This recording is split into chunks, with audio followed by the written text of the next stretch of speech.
Okay. We good? Hi, everyone. Thank you for joining us today. I'm Kim Binczewski, and I'm here at US2 Bread Lab with PhD student Mary Metcalf. We are also joined by Bethany Econopouly, co-author of Bread Lab. We are recording this event today, and it will be on our YouTube channel for those of you that can't join us. Bethany and I had so much fun writing Bread Lab, which was published by Readers to Eaters in cooperation with Bakers Guild of America. We're excited to share our story with you today, and we hope you enjoy this virtual reading. Stick around after. Bethany, Mary, and I will be available to answer questions and chat about sourdough starter. We're going to share our screen with you now.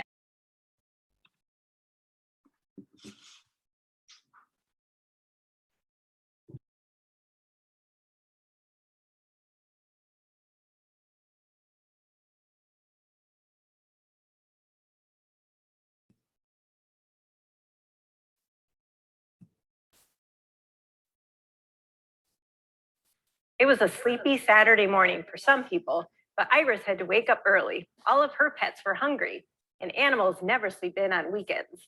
Iris needed to hurry if she was going to feed her dog Charlie, 2 cats, 3 rabbits, 4 fish, and 5 chickens before Aunt Mary arrived. Iris liked to call Aunt Mary Plant Mary because she was a plant scientist. It made Aunt Mary laugh every time. Charlie barked. Aunt Mary was here. She was all hugs and smiles and boxes and bags, and she was on a mission. Let's turn your kitchen into a bread lab, Iris, she said. I hope you're up for making some whole wheat sourdough bread from scratch. How's that sound? Woohoo! Iris loved bread, toast with butter and blackberry jam especially. She was definitely going to need her notebook today. Aunt Mary pulled the jar from her bag slowly, like it was a treasure. Iris, meet Flora, she said. Iris peered deeply into the jar, but saw only goo.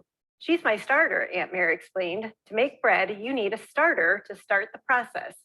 Why did you give your starter a name? Asked Iris. Because I think of her as a pet, said Aunt Mary. Flora is full of microbes, creatures so small you can see them only with a microscope. I feed her every day, just like you feed Charlie here. I want to feed Flora, said Iris. What does she eat? Flour and water, said Aunt Mary. Sounds delicious, right, Charlie? Charlie would happily eat flour and water. When the microbes in Flora eat, they release bubbles, said Aunt Mary. Those bubbles make bread rise, and the bubbles are why bread is so holy. Wait a minute, what? Said Iris. Holy, as in bread with lots of little holes, said Aunt Mary. Iris didn't miss a beat. Whole wheat bread. Exactly, said Aunt Mary. Iris picked up the jar of goo. So, can we feed Flora now? Actually, I just brought Flora in that jar to show you what a starter looks like. I used Flora to create a sourdough mix. Yesterday, I put a tablespoon of Flora in this bowl, along with some whole wheat flour and warm water, and stirred it all together. Now look, it's puffy and still growing. Smell it. It's yeasty, sweet, and just a bit tangy to put the sour in sourdough. Iris sniffed the sourdough mix. It smells like grass and lemons. Iris poked the pillowy mix with her finger. It sprang right back up. I think I'm hungrier than a microbe. I could cook eggs and toast for breakfast. Would you like some, Plant Mary? Charlie wagged his tail so wildly that Aunt Mary laughed. Absolutely. Looks like we're all hungry. Good timing, too. The sourdough mix still needs more time to rise. As Iris munched her toast, she picked up the package of bread and started to read the ingredient list. But it was full of words she couldn't pronounce. Wow, did you bring all this stuff to make our sourdough bread? No need, our recipe has only 4 ingredients, said Aunt Mary. Just 4, asked Iris. Okay, let's see. The sourdough mix has flora, whole wheat flour, and water, right? What's the 4th thing? Aunt Mary waggled the salt shaker. Salt, said Iris. Right, said Aunt Mary. We have everything we need to get started. It's feeding time, Iris whispered into the bowl. She measured exactly the right amount of flour, water, and salt, and then added each ingredient to the sourdough mix. Iris imagined the tiny microbes and flora happily gobbling up the food and burping up bubbles. Use your hands to mix it all together, said Aunt Mary. Iris washed her hands, then dug in. The sticky dough felt good, oozing between her fingers like mud pies. Aunt Mary leaned over the bowl. Great work, Iris. Now it needs to rest, but not us. Let's clean up our bread lab. You ready for the next step? Kneading the dough. Aunt Mary put the gooey glob on the kitchen counter. Kneading the dough? Iris asked. Ha, said Aunt Mary. Yes, we knead it, but we also Knead it. Kneading makes the dough stronger and less sticky. Iris stretched, folded, scraped, and turned the oozy dough again and again until her arms felt like they might fall off. Is the dough strong enough now, Aunt Mary? Her aunt gave it a poke. I wish I could say yes, but the dough still needs you. Then I'll knead it, said Iris. She flexed her arm muscles like a superhero and kept on going. After the kneading was finished and the dough had time to rest, Aunt Mary showed Iris the next step, folding. Stretch, fold, fold, fold, fold, Iris chanted. Now we let it rest again, said Aunt Mary. Then we do this 2 more times. Iris made sketches of every step in her notebook. Iris could see the bubbles form while the dough was resting. The microbes are busy. It's like magic, she said. Magic? More like science, said Aunt Mary. Our bread is alive. Can the dough please be ready, Aunt Mary? Begged Iris. Charlie whimpered. Aunt Mary laughed. You're both in luck. It's time to shape the dough. She showed Iris how to fold the dough into a log to fit the loaf pan. The dough needs about 3 hours to rest, so now we can take a break too, said Aunt Mary. Finally, said Iris. That means we have plenty of time for a picnic in the park. What a feast, said Aunt Mary, and all the food you brought. Apples, peanut butter, blackberry jam, chocolate, and crackers came from plants. Did I ever tell you why I became a plant scientist? I don't think so, said Iris. Why did you? Ever since I was your age, I wanted to grow food. Now I help farmers grow food, said Aunt Mary, feeding a crumb to a hungry ant. In fact, the flour for the bread we're making came from wheat grown by farmers I know.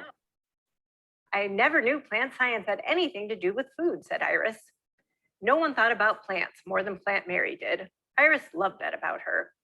Time flew by as they ate their lunch, identified dandelion parts, and found animal shapes in the clouds. When Iris and Aunt Mary got back home, Iris screamed, "No!" All she could see was the pan of dough and Charlie's drooling jaws. All of that kneading for nothing. Iris lunged for the pan just in time. The bread was saved. I guess Charlie wanted to be our bread tester, said Iris. Good thing he didn't eat that dough because it's still rising, said Aunt Mary. He would be one sick dog.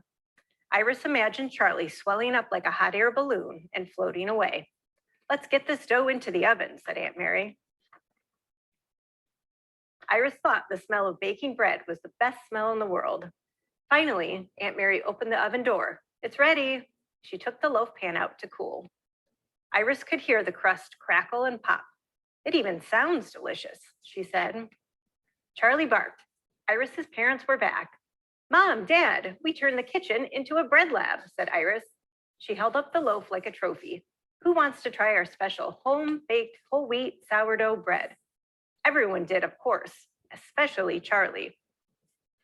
Aunt Mary, Iris, and her parents all gathered close. Iris took a big bite of her slice. She said, smiling at Aunt Mary. They really did it. They baked their very own loaf of bread, and everyone loved it.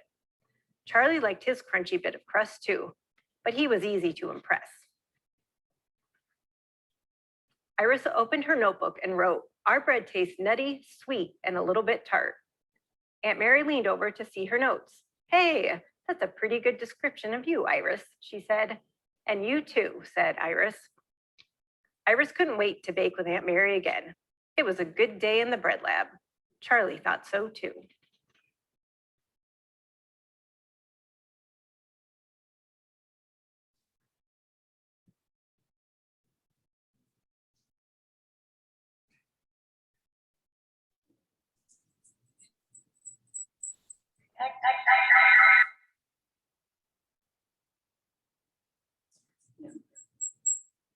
Yes. Okay, great. I hope everyone enjoyed that. I know for me that was really fun because over the last 14 months we haven't been able to get out and do readings at schools or at libraries, so it was really fun and just so nice to see people's faces up there. Yeah, we're just happy that Bethany, she's not here at the Bread Lab with us today, but we're super happy that she can join us today to talk about our starter and answer any questions that you have. So we have a few questions that came in on the sign up sheet, so we will go over those. But also, if anyone out there has questions, you can put them in the chat. Do you want to start with our questions, or should we start about our sourdough starter? Bethany, did you have a sourdough starter that you got going again, or I don't have one. I do not have one. I have one in my freezer that I couldn't get restarted. Well, I think that's a good point that you can actually keep it in your freezer. Did you try to restart it, or it's still in your freezer? I very poorly tried to restart it. So it was my fault, not the freezer's fault or the sourdough's fault. Do you want to hear? Why don't we start with some of the questions? And because there are a few questions that came in about sourdough. So Okay, we so we'll can- start with yeah, we'll Say who you are, that as we who go. you. So I'm Mary. Hi, everyone. I'm excited to be joining you today. So our first, PhD student here at the lab. Yes, I'm tell one, us a little I'm bit one about of the yourself. PhD students here at the lab, and my focus is on nutrition. And so it's a really great place to be for that. So our first question that came in earlier was, what are local sources for buying fresh flour? Okay, so local sources for buying flour here locally in Skagit County. We have two mills. We have Fairhaven Mill, and then we have Cairn Spring Mill. I would look at both of their websites. Some are available. Cairn Spring Mill is available at some stores down in Seattle. Fairhaven, I think, is available at our co-op here. And if you're not in this area, then I would look at your co-op, look at farmers markets, or look online too for local flour. And if you don't have it, then you can always go to your stores and request it. And Yes. sometimes, I was just gonna say, I've been seeing bakeries start to sell local flour. So here in Portland, Grand Central and Tabor Bread are both selling local flour. And I'm sure there's others too. Yep. Question on the chat that I answered. Okay. Will the recipe for the whole wheat sourdough bread be available?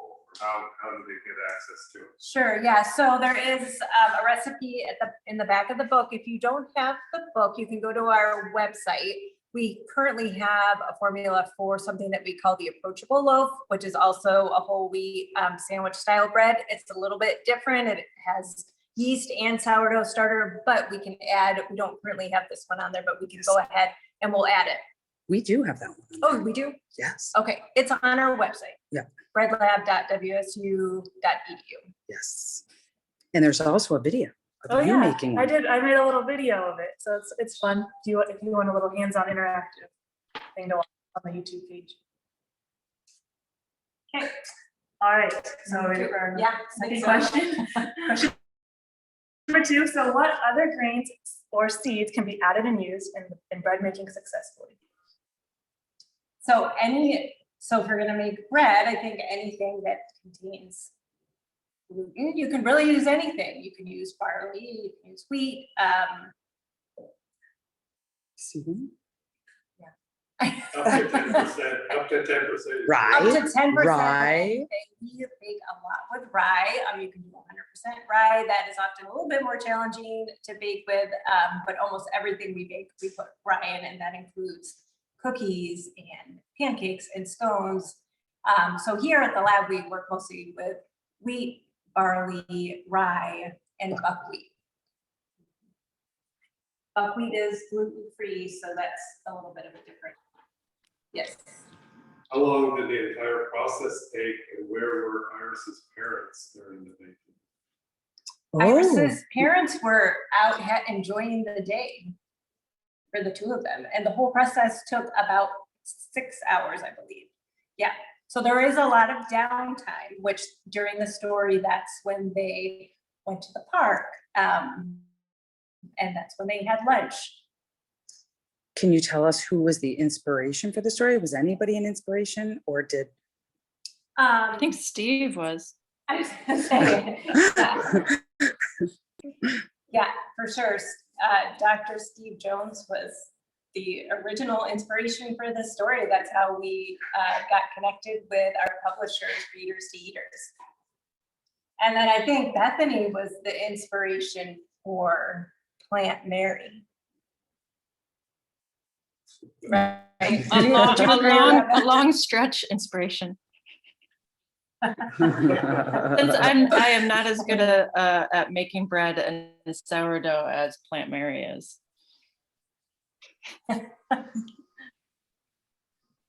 Any other questions? Yeah, our next question is what's the best way to preserve a sourdough starter? I lost my sheet where Steve Jones gave me answers to these. So there's a few different things that you can do with your sourdough starter. If you're not using it regularly, then you can just keep it in your refrigerator. I just took mine out, actually. This is my sourdough starter. I had it in the refrigerator for 2 weeks, and then I just fed it yesterday. And it actually looks pretty good. You can dehydrate it. And like Bethany did, she put hers in the freezer. Is yours the dehydrated version, Bethany, or is it like this? Like that, but Okay. smaller. And Okay. it does work. It just didn't work. I was really ambitious that I was going to take it out and take it with me somewhere and work on it. And I didn't.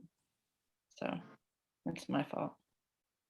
And I think it's super forgiving. I think, you could keep this. How long did you have yours? You hadn't fed yours for? I think it's been almost a month, or maybe a little over that. Can we see yours? Yeah, mine's right here. Can you guys, for all the little kids watching, can you describe what these smell like?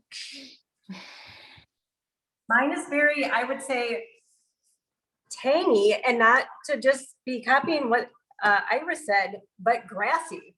Like there's definitely a grassy smell. And Mary's, well, Mine's kind of acidic or really sour. yeah. Whenever everyone was smelling it before, they did this. I think it smells good, but I'll do Yeah. it again because I don't think it's gonna be hard to recreate my reaction. woo. And then for everybody at home, specifically the little kids watching who can't maybe see what I'm showing them very well, what do they look like when your sourdough starter is active, like Iris's? After you feed it, what do they look like? There's a lot of bubbles. It's almost kind of foamy, I would say. It usually sort of doubles in size, so there's a lot of air in there. Yeah, I don't think none of ours are super. Well, yours has some good bubbles in it. Oh yeah. Can you ever hear your starter? I mean, I think so. Yeah. I don't know how. Mine is really thick, so maybe I'm not putting quite as much noise out of it today. But every now and then, if it gets really active, you can hear the bubbles bubbling. Yeah, and I think that's another good point of the consistency. You said yours is really thick. You can have it a little on the thinner side too. It's really, I think as you keep your sourdough starter, everyone kind of gets in their own groove and figures out what works for them and how often they need to feed it, depending on how often you're actually using it, and you may decide you prefer it to be a little bit thick or thin, and that actually does affect the flavor, but we won't get too much into that. The question on chat is, how do you know when it goes bad? So question in the chat, how do you know when it goes bad? We don't think it ever goes bad. There are times where it might get a sort of a black color to it. And if that's the case, you just get rid of that. Don't mix that back in. If it seems super funky or there's a black color to it, just discard that part and then just start again. How could the kids at home watching make their own sourdough starter? Where would they find directions for that? Is it easy for them? It's super easy, and actually we just made a video on how to make your own sourdough starter. It's on our website, which is breadlab.wsu.edu. I think it's, you click on the Get Involved section, and we've made a very consolidated, simplified version that's super easy for kids. If you start looking up sourdough starter recipes online, there's a lot of variation in there, and a lot of, some people are super technical about how they do theirs, and that's okay. Everyone just has to do what works for them. I'm not that way at all. I don't weigh, I just kind of, I honestly usually don't even measure. I just sort of throw stuff in because I know the consistency that I like. But go to our website, and then if you want to follow through and continue it and really start baking with it, then I would look online at maybe King Arthur's sourdough starter instructions, and that, just to get a little bit more information on, once you get it going, how do you maintain it. And just to be clear, to watch the video, they go onto the Get Involved page. If everybody can hear me, you go to the Get Involved page, and there is a little red link there saying a kid's sourdough instructions, and it's actually a video. So for all the parents listening, you could just give your kids some flour and water and let them go if you're brave. Don't you think, Kim? Yes. Philip wants to know yeast for sourdough baking versus yeast baking versus sourdough. What's the difference? Right. So yeast, Bethany, I feel like, do you want to, well, I'll answer, and then if you have anything to add. So yeast, you're using a baker's yeast. Sourdough is what we made here, which is, this becomes active because it's using the yeast and bacteria that's in the air. And generally baking with sourdough, it's a longer fermentation time, so it really affects the flavor, and I would say digestibility too. Do you have anything you want to add to that, Bethany? Well, that sounds good. I was just checking out the Get Involved page on the Bread Lab site. Did it work? It worked. Excellent. Also, I mean, I would point out, and for everybody listening, this is Janine. I work at the Bread Lab with all these guys. The other thing I would point out is that you can make your own sourdough starter, so there's no need to go to a store Yep, to get exactly. yeast. Yeah. Back a year ago, there wasn't any flour on the shelves, and there also wasn't any yeast on the shelves. So being able to make your own sourdough was a really good way for people to do their own baking at home when you couldn't buy yeast. Well, and you definitely don't need to buy sourdough starter. Right. And I know there's all people talk about, you know, their great aunt's sourdough starter that they had for, you know, 75 years. And that's true, that it's, you know, maybe been maintained the same, been maintained all those years, but it's really fundamentally different because all of us have different yeast and bacteria in the air. So that sourdough starter is always going to be changing, even in the same environment, but will change depending on what environment that it's in. We just had someone confirm that exactly, right? It's Oh, not just great. a variation. Exactly. Well, thank you to whoever confirmed that in the chat. Show you another one? Sure. Yeah. The next one is, how old is the current bread making techniques approximately? Thousands of years old, really. Yeah. We started baking back in Pompeii. Oh. All right, so next question, considering climate change, how do you see the future of grain farming and bread? Ooh, Yeah, so I'll answer that and try and be short. So I can't speak to big ag or commodity grains, but for us here at the Bread Lab, we work on breeding for variation because we think it's really important for the grain that we're working on, wheat and barley and rye and buckwheat, for those grains to be able to adapt to their environment, which for an environment that's changing, we think that's really important. So we breed populations. There's a lot of genetic variation in there. And what that means is if we have a drought one year or a certain disease comes through, with that genetic variation, you're not going to have everything completely wiped out. And also the grains that we plant here in Washington versus maybe those same grains get planted in Pennsylvania, or maybe they get planted in Australia, they're going to adapt to their environment. So moving forward, we think that that's really important. I think if any kids have a question, they can unmute and ask it. Sure, yeah, and if there's any kids out there that have questions too, you can go ahead and you can unmute yourself if you want to just ask it instead of having to put it in the chat. About the story or about baking or about anything. Yep, about really anything. Sourdough, baking, science, the story. Do you have anything you want to add about climate change? No, I think that was a good summary. Gluten-free sourdough. Gluten-free sourdough. Well, I'm not sure how to answer that. I think we're gonna turn it over to Dr. Jones. To Oh, am I answer going to that. see Dr. I think Jones? so. Oh, we're taking a little trip. Whoa. Hello, So- hello.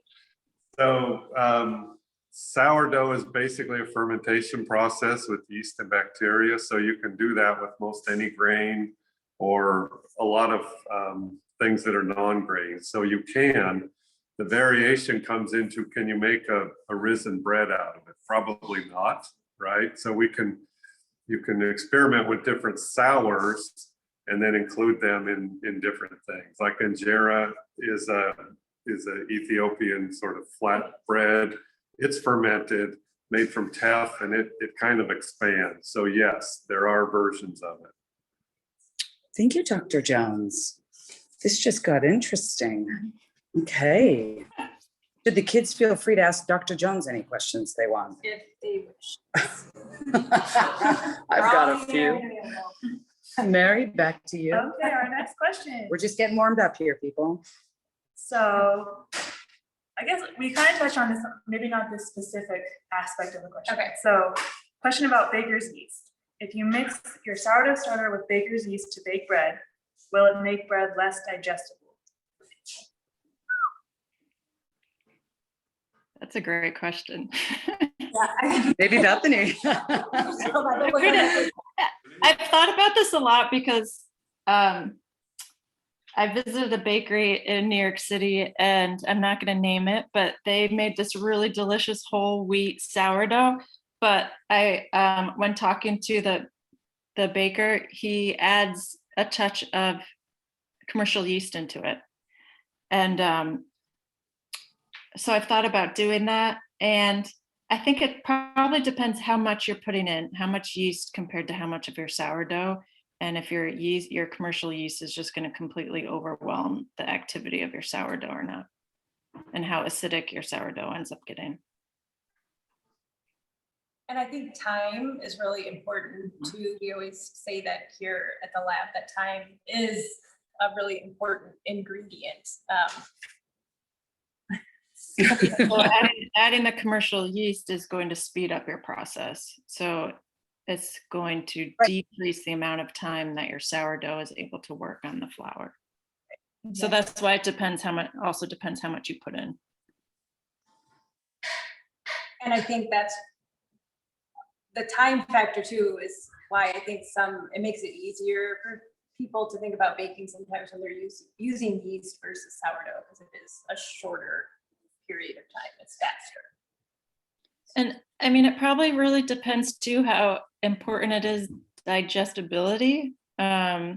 for a lot of people, the digestibility of bread for using a commercial yeast versus a 100% sourdough might not really matter if they don't have any issues digesting bread or flour or wheat.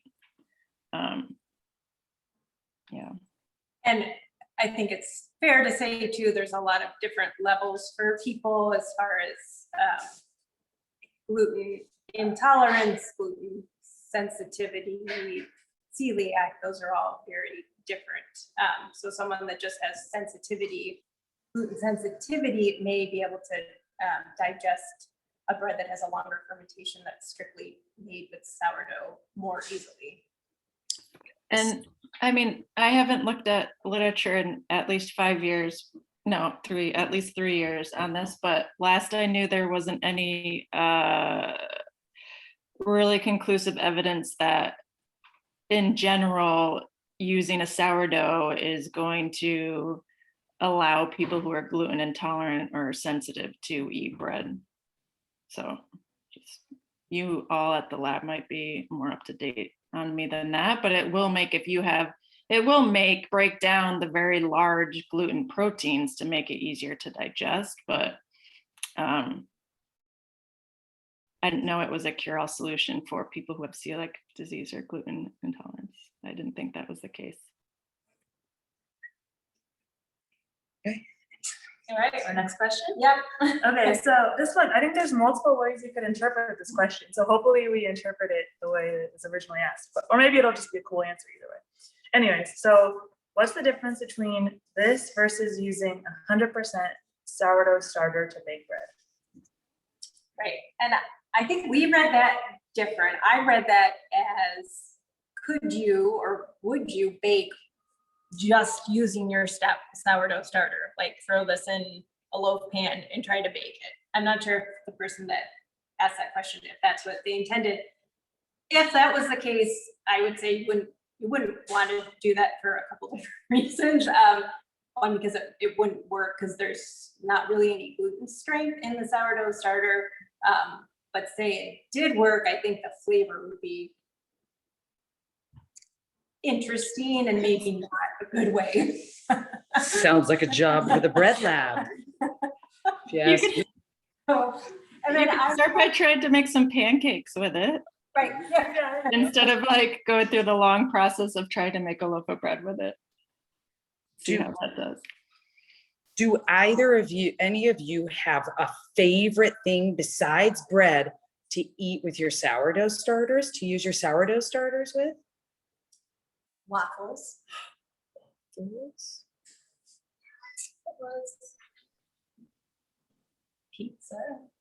Pizza, pancakes. Yeah, Pancakes. Pancakes are way easier to make than bread. Yeah, right. And exactly. That's the thing. There are some great recipes out there to use sourdough starter that isn't bread. If bread seems to, that takes too much time or it's too intimidating for you. And if you say you want to have a sourdough starter just to have a fun activity to do with your kids and you really don't want to deal with making bread, there is a lot of discard involved. And if you go to the King Arthur website, they have some recipes where you can use that discard. And it's simple recipes like muffins and pancakes and waffles and scones. Right? Sometimes I add a little spoonful when I make wheat tortillas. I think we have that recipe on our website too. Mhm. Mostly for flavor, Yeah, not just for changes the leavening. flavor a Yeah. little bit. But you can make tortillas 100% sourdough. We're used to do that in the lab.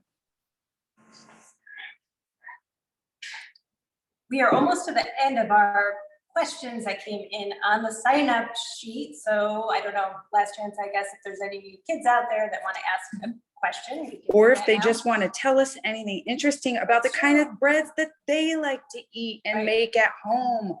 Or if they have any suggestions for things we can try to make here at the Bread Lab. I see you little kids listening.